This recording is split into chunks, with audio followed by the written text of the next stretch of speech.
धर्म स्नेही सत श्रद्धालु, यहाँ पर उपस्थित आप सभी पुण्यात्मा, भव्यवर पुंडरीक महानुभाव,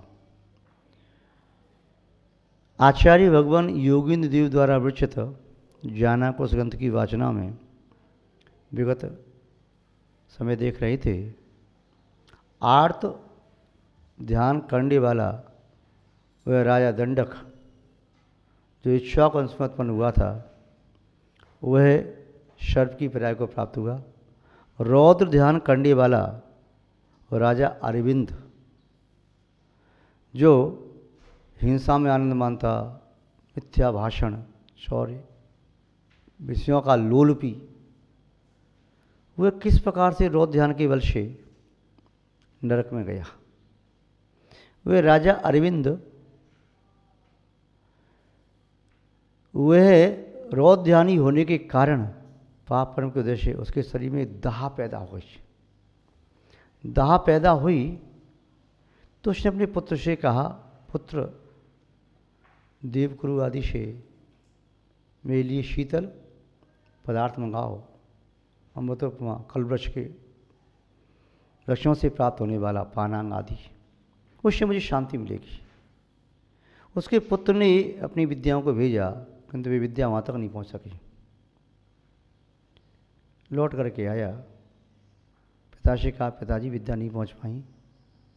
किसी और उपचार से अनेक प्रकार का चंदन मंगवाया, उससे लेप कराया, किंतु उसे शांति नहीं मिली। एक दिन वह अपनी सभा में विराजमान था। अचानक दो छिपकली ऊपर लड़ रही थीं और लड़ते लड़ते एक छिपकली घायल हो गई। उसके रक्त की एक बूंद उसके ऊपर गिरी तो गिरने से उसने ऐसी धारणा बना ली कि रक्त की बूंद से मुझे शांति मिली है, शरीर पर गिरी है। तो रौद्र ध्यानी तो था, वह खोटे परिणाम वाला था, अशुभ लिष्या वाला था, कठिन का पदादि लिष्या से युक्त था।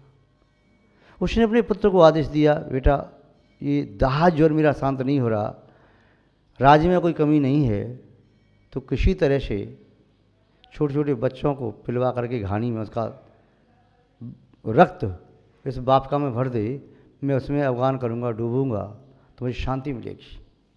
जानवरों का, लड़कों का, किन्हीं का भी खून हो।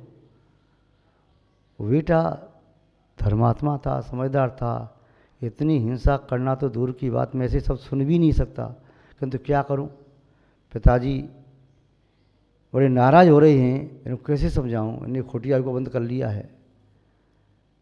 फिर भी मन मार करके जैसा भी था, उसने उस बापका में लाख मंगवा करके पानी डलवा दिया और लाख से वह पानी पूरा लाल लाल हो गया। जैसे ऐसी प्रतीति हो जाए उसके पिताजी को कि खून की बापका है। उसमें अरविंद ने भगवान किया, बड़ा आनंद लेने लगा, कि जैसे उसे मुंह में भर करके कुल्ला किया उसे लगा ये खून नहीं है, तो लाख है। तो गुस्सा में आकर के तलवार लेकर के अपने बेटे को मारने के लिए दौड़ा, कि तुम इसमें साथ छल करता है, ये खून नहीं है तो लाख है। और जैसे मारने को दौड़ा वह गिर पड़ा और मृत्यु को प्राप्त हो गया। मृत्यु को प्राप्त होकर के नरक में गया। रौद्र परिणाम करने वाला व्यक्ति वह नरक आदि आयु का ही बंद करता है, मुख्यतः नरक आयु का ही बंद करता है। महान भाव तो रौद्र परिणाम भी ये बहुत दुख का कारण है। इसीलिए आचार्य मोदी ने कहा, आर्त रौद्र परित्यज्य, आर्त रौद्र ध्यान का परित्याग करके धर्म शुक्लम समाचरित, धर्म ध्यान और शुक्ल ध्यान करना चाहिए। धर्म ध्यान करने से भव सुख की प्राप्ति होती है, स्वर्ग आदि का वैभव प्राप्त होता है, इष्ट वस्तु की प्राप्ति होती है, अनिष्ट का परिहार होता है, दुखों का, प्रतिकूलताओं का परिहार होता है, और धर्म ध्यान करने वाला व्यक्ति परंपरा से मोक्ष का कारक होता है, और शुक्ल ध्यान करने वाला उसी वजह से मोक्ष प्राप्त करने में समर्थ होता है। महाबल के वंश में ही भगवान आदिनाथ का जीव जो महाबल था, उनके पिताजी थे शतबल, उनके दादाजी थे सहस्रबल। तो सतबल के पुत्र थे महाबल। तो महाबल मिथ्यादृष्टि थे, उनके 4 मंत्री थे, सतमती, सहस्रमती, सम्मिरमती और स्वयं प्रभु, स्वयं बुद्ध मंत्री। तो ये 3 मंत्री थे, शतमती, शेषमती और सम्मिलमती, ये तो मिथ्यादृष्टि थे, जो राजा को मिथ्यात्व में डुबाए रहते थे। जो स्वयंभूत मंत्री था वो सम्यदृष्टि था, निरंतर विचार करता था कि मैं अपने राजा को किस तरह धर्म के मार्ग में लगाऊं, मैं राजा को किस तरह कल्याण के मार्ग में लगाऊं। एक दिन वे आकृतम निरालय की वंदना करने के लिए स्वयं बुद्ध मंत्री गया, सुमेरु पर्वत की वंदना करके लौट रहा था, तभी मार्ग में उन्हें 2 रिद्धिधारी मुनि महाराज मिले। रिद्धिधारी मुनि महाराज से उन्होंने अपने पूर्व पूछे, बताए उन्होंने पूर्व और कहा कि मेरा पूर्व का भैया बता रहे वो कहाँ है। मैंने कहा वह भोग भूमि में है, आगे मुझको प्राप्त करोगे, आप भी करोगे, वो प्राप्त करेगा। प्रभु पूछा स्वयं बुद्ध मंत्री ने कि हमारा जो राजा महाबल है क्या यह कभी अपना कल्याण करेगा। मुनि महाराज ने कहा आज रात्रि के अंतिम प्रहर में उसे 2 स्वप्न आए हैं। एक स्वप्न आया है कि कल वृक्ष की शाखा टूटी देखी है उसने। दूसरा स्वप्न आया है कि राजा महाबल को 3 मंत्री गंदगी के कुंड में धकेल रहे हैं और आप उन्हें गंदगी कुंड से निकाल रहे हो। ये 2 स्वप्न आए हैं। इन 2 स्वप्नों का फल राजा महाबल आज प्रातः काल अपनी सभा में पूछेगा और वे ये अपने स्वप्नों को सुनाए, उसका फल पूछे। कोई और मंत्री उल्टा सीधा उसका फल बताएगा, इसके पहले आप पहुंचो, जाकर के कहो कि महाराज वो रात में आपने 2 स्वप्न देखे, उनका फल तो पूछो। वो 2 स्वप्न आपने देखे उनका फल इस प्रकार से फल है। तो राजा महाबल ये जान करके कि मेरे स्वप्नों को ये जानता है, फल भी जानता है, तो उसकी धर्म के प्रति श्रद्धा हो जाएगी। स्वप्नों का फल इस प्रकार है, जो अशोक वृक्ष या कलवृक्ष की शाखा टूटी देखी है उससे ये कहना कि आपकी आयु अब अल्प रह गई है। और दूसरा जो देखा है गंदगी के कुंड में पड़ा हुआ है, उससे देना कहना कि ये मिथ्यात्व में धकेलने वाले आपके 3 मंत्री हैं, मैं आपको धर्म की प्रेरणा देने वाला हूँ, तो आपको अपना कल्याण करना चाहिए। आपके इन शब्दों को सुन करके उनके मन में धर्म के प्रति आस्था जागृत होगी। स्वयं बुद्ध मंत्री ने इसी प्रकार से किया तो राजा महाबल ने जो स्वप्न देखे थे उन्होंने कहा ये जानता है स्वप्न का फल। पूछा आपने कैसे जाना। बोले मुझे मार्ग में रिद्धिधारी मुनि महाराज मिले, उन्हें बताया। तो क्या ऐसे भी कोई जीव हैं जो दूसरों की बात जान सके, बिना कहीं जान सके। बोले हाँ, जैन दर्शन की महिमा अगम्य है, केवली होते हैं वे 3 लोग 3 काल की बात जानते हैं। मन प्रज्ञानी मुनि महाराज होते हैं, दूसरों के मन की बात जान सकते हैं और कई भव की बात जान सकते हैं। अवधिज्ञानी मुनि महाराज होते हैं, असंख्यात भव आगे पीछे की बात जान सकते हैं। निस्संदेह जिन शासन से बढ़कर के कोई दूसरा शासन नहीं जो आत्मा का कल्याण करने में समर्थ है। यही एक ऐसा शासन है, एक शरण है जिन धर्म ही शरण है, जिन शासन ही शरण है। और राजा महाबल ने समुद्र को प्राप्त किया। तो राजा महाबल के पिता थे सतबल, उन्होंने भी पूर्व में दीक्षा ली और दीक्षा लेकर के शतबल राजा ने धर्मदान करते हुए अपने शरीर पार्थिव शरीर का परित्याग किया। वे स्वर्ग में जाकर के देव हुए, उत्तम जाति के देव हुए। तो ये धर्म ध्यान का फल, शुक्ल ध्यान का फल राजा शतबल के पिता शेषबल यानी महाबल के दादा, उन्होंने भी दीक्षा ली और घोर तपस्या की, शुक्ल ध्यान धारण किया। शुक्ल ध्यान के बल से उन्होंने सबक श्रेणी मारते हुए घाती कर्मों को नाश किया, अनंत बने और शेषबल पुनः सिद्ध अवस्था को प्राप्त हो गए। और फिर 1000 वर्ष कम 1 लाख पूर्व तक उन्होंने केवली अवस्था में व्यवहार किया।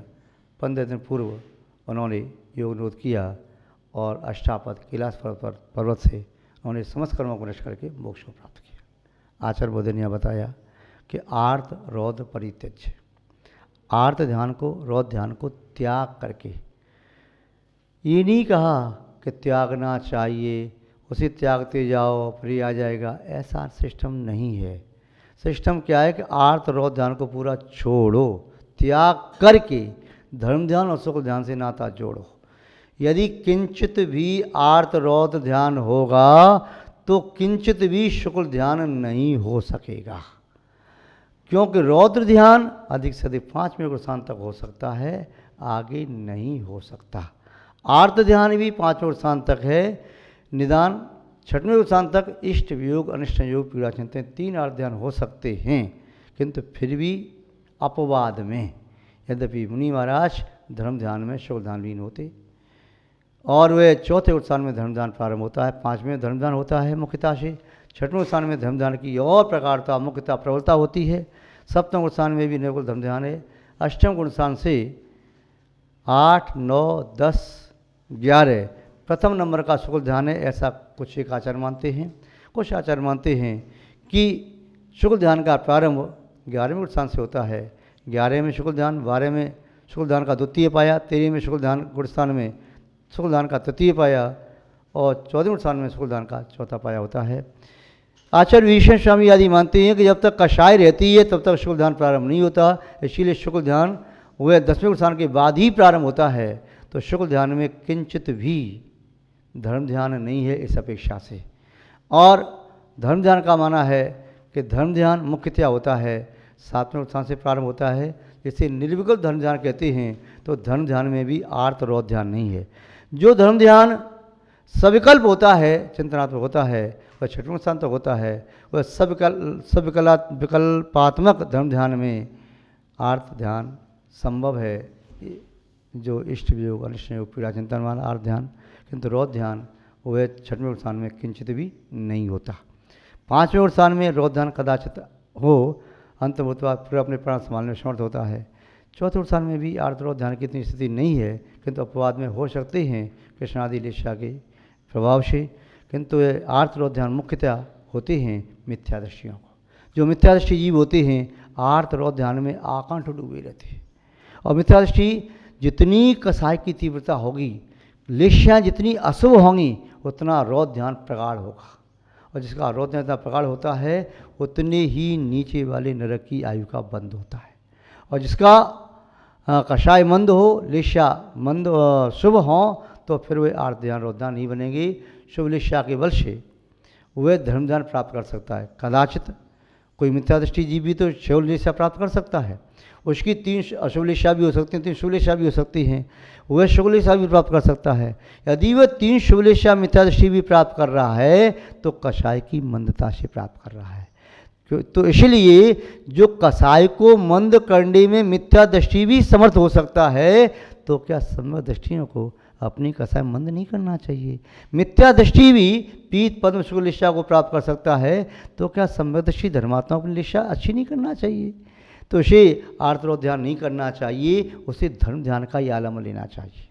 जो भी धर्मात्मा हैं, सम्यक दृष्टि हैं, धर्म पूजा पाठ करने वाले हैं, स्वाध्याय करने वाले हैं, व्रत उपवास करने वाले हैं, शील आदि धर्मों का पालन करने वाले हैं, आहार आदि दान देने वाले हैं, उन्हें अपने प्रणाम बड़े निर्मल बनाना चाहिए, अत्यंत शुभ प्रणाम रखना चाहिए, अपना मन धर्म ध्यान में लगाना चाहिए।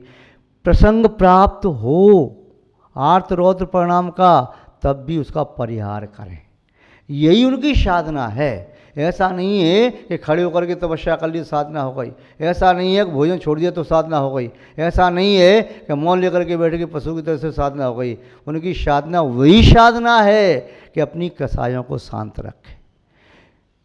किसी ने कुछ कह भी दिया, घर परिवार में रहते हैं, जॉइंट फैमिली है, एक परिवार जो है संयुक्त परिवार है, और संयुक्त परिवार में छोटी मोटी बातें होती हैं, जहाँ 4 बर्तन होते हैं तो खटकते हैं, आवाज़ करते हैं, पर टूटते नहीं। महिला हाथ में चूड़ियाँ पहनती है, 12-12, 8-8 चूड़ी जो पहनती थी, पहले पहनती थी, अभी आज ही पहनती हैं, तो चूड़ियाँ बजती हैं, बड़ी मधुर ध्वनि निकलती है। तो सभी मिलकर के नहीं तो उनकी मधुर ध्वनि निकले, कर्कश नहीं। और ऐसा भी नहीं यदि महिला हाथ में झटका लेगी तो चूड़ियों की आवाज़ भी खराब आएगी, चूड़ियाँ टूट जाएंगी। ऐसे ही संयुक्त परिवारों को अच्छी तरह से प्रेम और वात्सल्यपूर्वक रहना चाहिए, सहनशीलता उसमें होना चाहिए, धैर्य होना चाहिए, एक दूसरे के उपकार की भावना होना चाहिए, वात्सल्य भाव होना चाहिए, तो ये धर्म ध्यान बन जाता है। यदि इसके विपरीत है तो आर्तरोध धर्म बन जाएगा। तो जो आप सब लोग जो सुन रहे हैं, हम मानते हैं वास्तव में आप धर्मात्मा हैं, क्योंकि आप देखो दर्शन भी करते हो, पूजा पाठ भी करते हो, स्वाध्याय भी करते हो, साधुओं की सेवा करते हो, वैयावृत्ति करते हो, आराधि दान देते हो, तीर्थ यात्रा करते हो, आप महामंत्र की जाप भी लगाते हो, सब कुछ करते हो, किंतु अपनी कसायों पर नियंत्रण नहीं कर पा रहे, तो आपके किए हुए सभी कार्य पूर्ण फल देने में समर्थ नहीं है। इसलिए अपनी कसायों पर नियंत्रण भी रखो। क्रोध आए मौन हो जाओ, शांत हो जाओ। किसी चीज़ का अहंकार आए तो तत्व का चिंतन करो। मायाचारी का भाव आए अपने आप को संभालो। क्यों करूं मायाचारी? किसके लिए कमाना मुझे? किसके लिए जोड़ जोड़ के रखना है? मैं पाप क्यों कमाऊं, बेईमानी क्यों करूं, मायाचारी क्यों करूं?